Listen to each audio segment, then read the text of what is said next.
Alors, je vais vous corriger donc l'exercice 2 du TD sur les interférences. Donc, c'est l'expérience dite des trous de Young.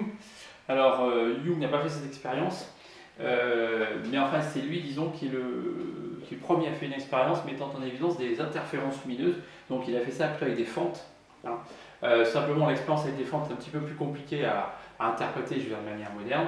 Donc, c'est pour ça on remplace en fait les fentes par deux trous, voilà, voilà, par référence, disons, aux pionniers, on appelle ça quand même l'expérience des trous de Young, hein. Voilà, alors l'expérience donc elle est décrite, hein, on perce deux trous donc, sur quelque chose qui est opaque. Alors on envoie une lumière laser dessus, d'accord. Alors cette lumière laser fait qu'en fait perpendiculairement à la direction de propagation, on a ce qu'on appelle une onde plane, que vous verrez l'an prochain.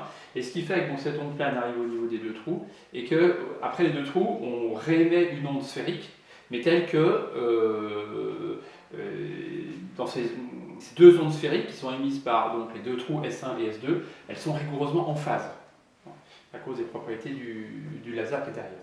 Alors à l'époque, Young, il avait pris une première lampe, hein, il avait mis une première fente, donc cette lampe s'est arrangée pour mettre un filtre, hein, pour qu'elle soit bien monochromatique d'abord, et ensuite il avait mis une seule fente, hein, l'expérience, voilà, il y avait une première lampe, ici il y avait un filtre, voilà, qui permettait de sélectionner quasiment un seul lambda, hein, voilà, d'accord, une ampoule, je ne sais pas si elle était à filament à l'époque, voilà, et donc il y avait ici une première, voilà, ce qu'il a eu l'intelligence de comprendre, c'est qu'il fallait sélectionner, voilà, prendre évidemment une seule longueur d'onde et ensuite une première source et ensuite derrière donc deux autres sources, S1 et S2, de manière à ce qu'elles soient bien alimentées en phase. Parce que tout le problème de faire cette expérience, c'était de trouver deux sources lumineuses, ponctuelles et en phase surtout.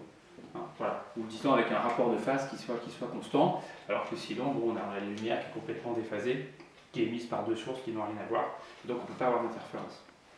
Hein, voilà, donc voilà, l'expérience initiale, elle est comme ça. Alors, ce qu'il a observé, donc, c'est des interférences, d'accord. Et comme dans une cuve à ondes, hein, donc c'est ce type d'expérience. Donc, on montre qu'on obtient des phénomènes semblables à celui d'une cuve à ondes, hein, alors que donc, une cuve à ondes, c'est des phénomènes d'interférence qu'on sait interpréter. Donc, si on peut faire des interférences avec de la lumière, c'est que la lumière est une onde, hein, et de nature ondulatoire. C'est un petit peu le but de faire cette manip. Donc finalement, il fait une cuve à ondes avec de la lumière, hein. C'est un peu ça l'idée. J'ai plus de quoi effacer.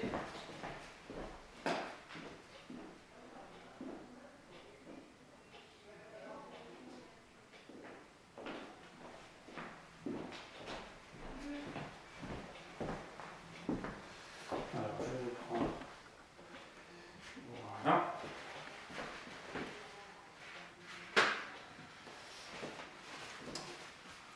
Voilà. Ok. Alors, on va résoudre. Voilà, écrire l'amplitude de l'onde. Alors, on a ici un écran, d'accord. Alors, on va faire tout de suite, on va regarder ça tout de suite à trois dimensions, hein. Souvent, cette expérience, elle est souvent interprétée à deux dimensions. Passer à trois dimensions, c'est très simple, mais avec la formule que j'ai mise dans le cours, ça simplifie quand même pas mal les choses. Voilà. Alors ici, écrire l'amplitude de l'onde, on a un problème de l'écran, voilà, etc.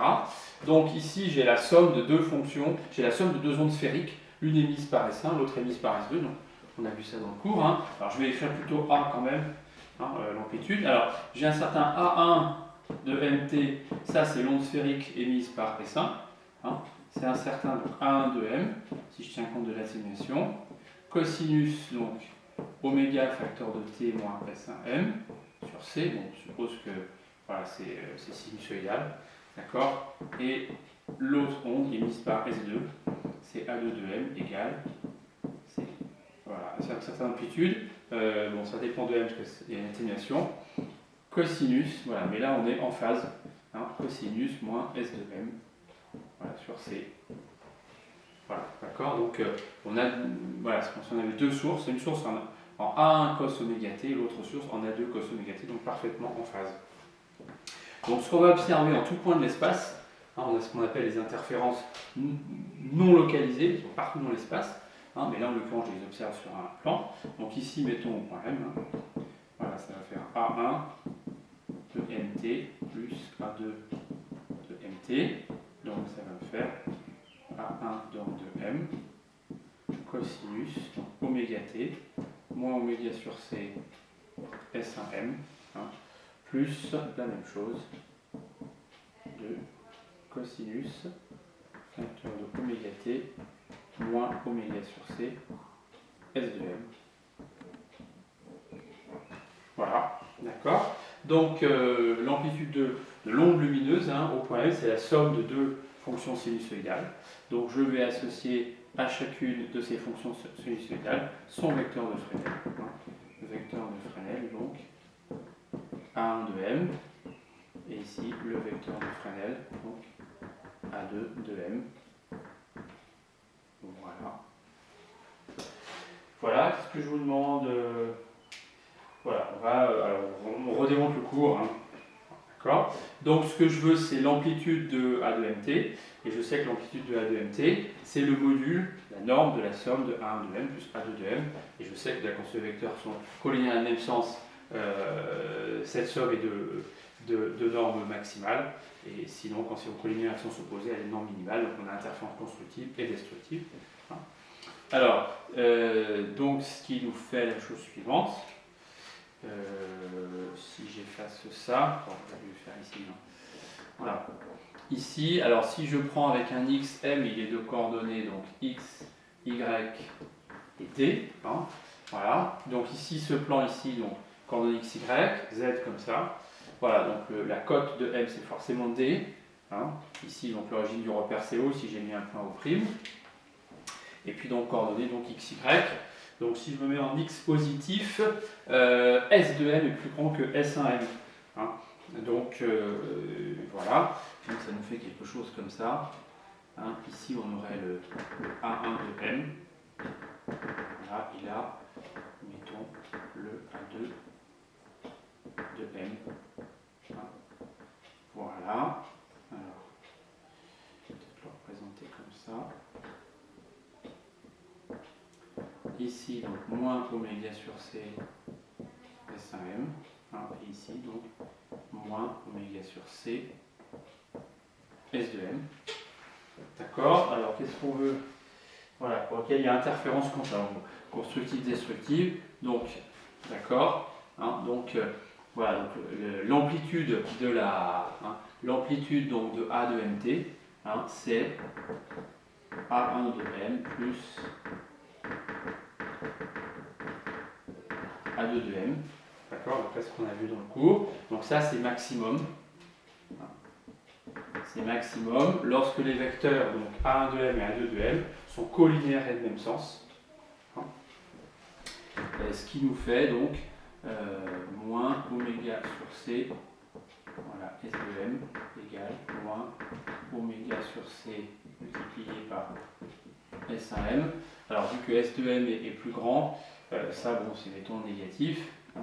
Ça, c'est maximal, donc moins, j'ai mis n fois 2pi avec n moins appartenant à z, hein, puisque on peut aussi avoir l'autre cas, mais bon, mettons que je l'écrive comme ça avec un moins n. Voilà, non, ça c'est multiplié par. Donc simplement on récite son cours, on va retrouver ce qu'on connaît. Hein. D'accord.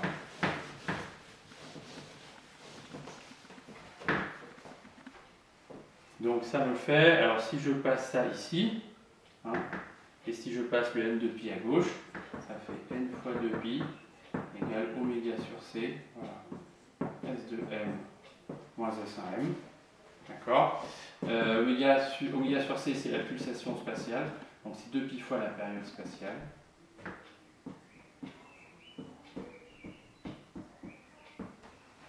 Voilà, d'accord, donc ce qui me fait S de m moins S1m, et 2pi sans nom, hein, égale n lambda. Voilà, donc ça c'est la condition d'interférence constructive. Hein. D'accord. Voilà. Donc ça c'est la question 1. Voilà, on retrouve le résultat du cours pour les interférences constructives.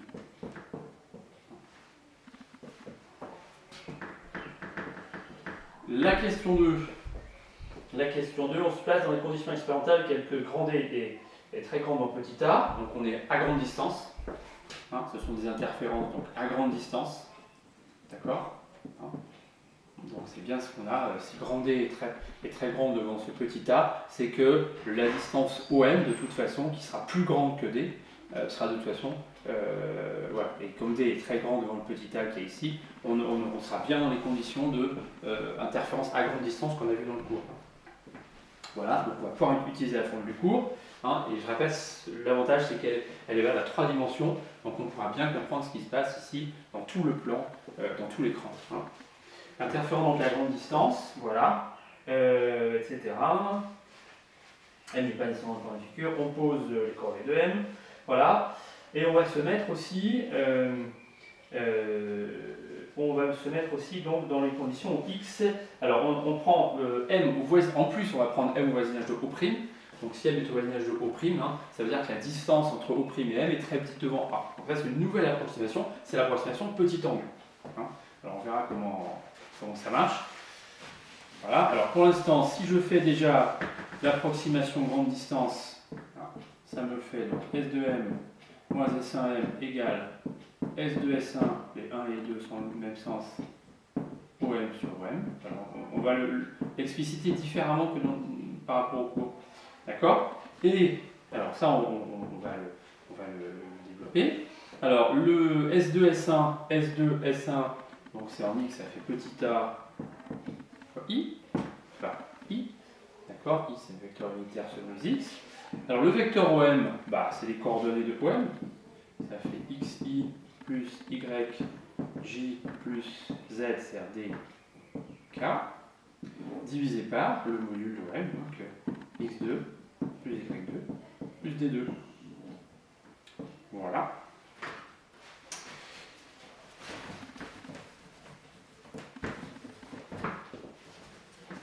Et on va pouvoir donc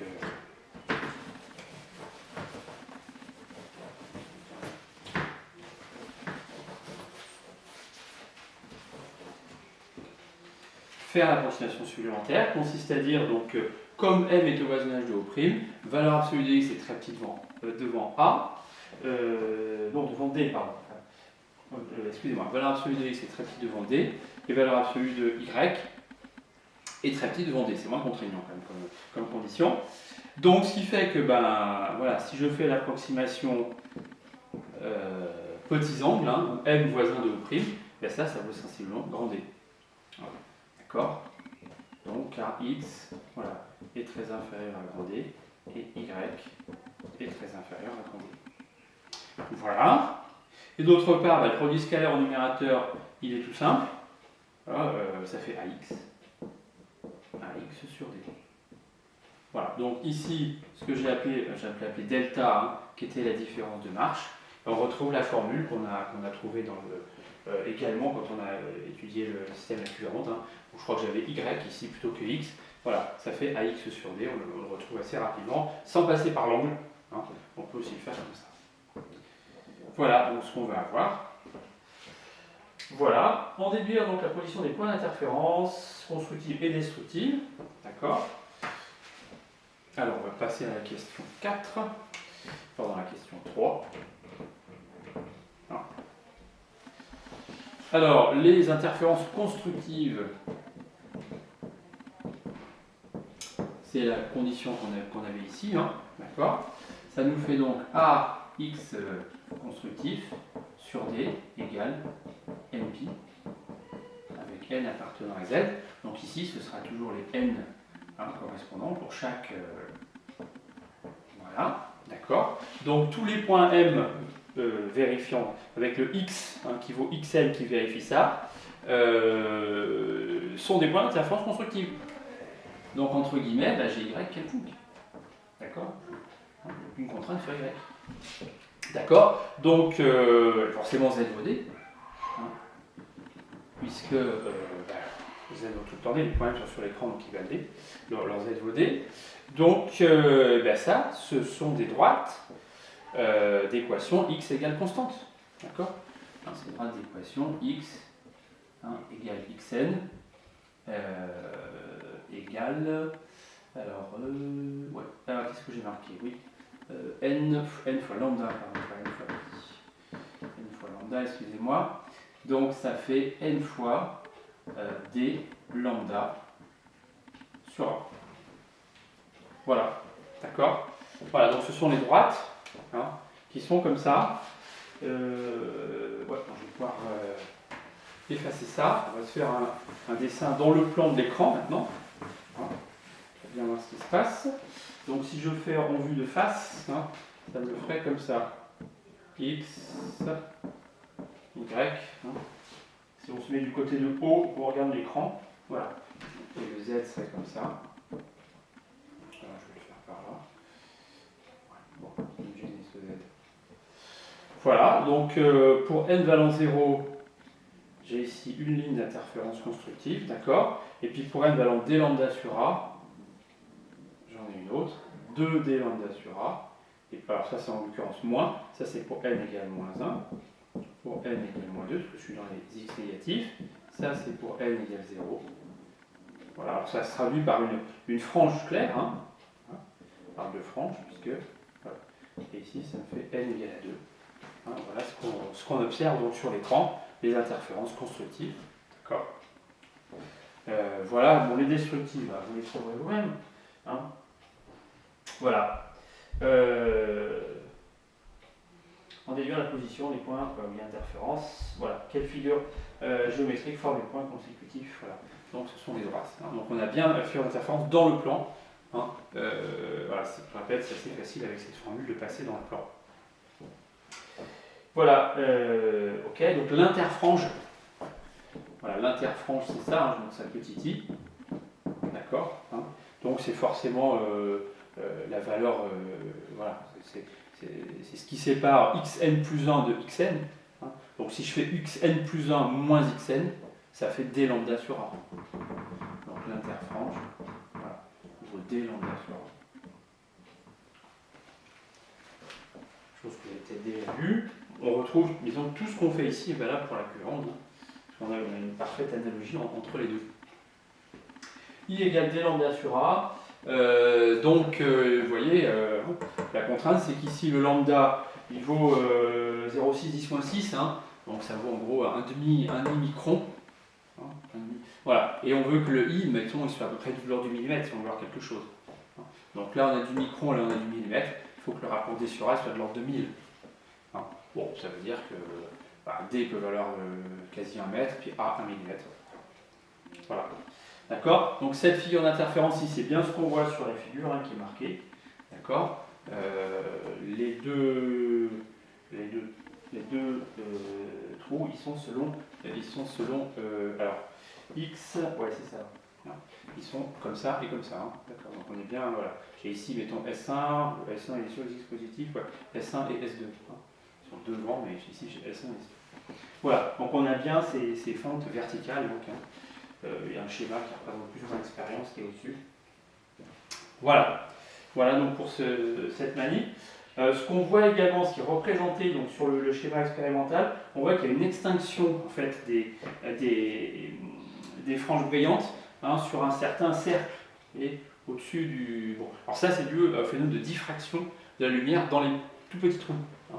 Ces trous ils ne sont pas infiniment fins, donc ce qui fait qu'en fait bon, on approche les deux, on fait une approximation que les ondes émises par S1 et par S2 sont des ondes rigoureusement sphériques parce qu'on idéalise S1 et S2 comme étant rigoureusement ponctuelles, ce qui n'est pas le cas, une petite surface. Hein, et ce qui fait qu'à ce moment il y a des effets d'interférence qui viennent se superposer à ça. Et donc ce qui fait que voilà, on a cette extinction hein, à peu près ici, bon, puis après ça reprend. Hein, mais la figure d'interférence, elle est bien juste. Voilà pour ce deuxième exercice.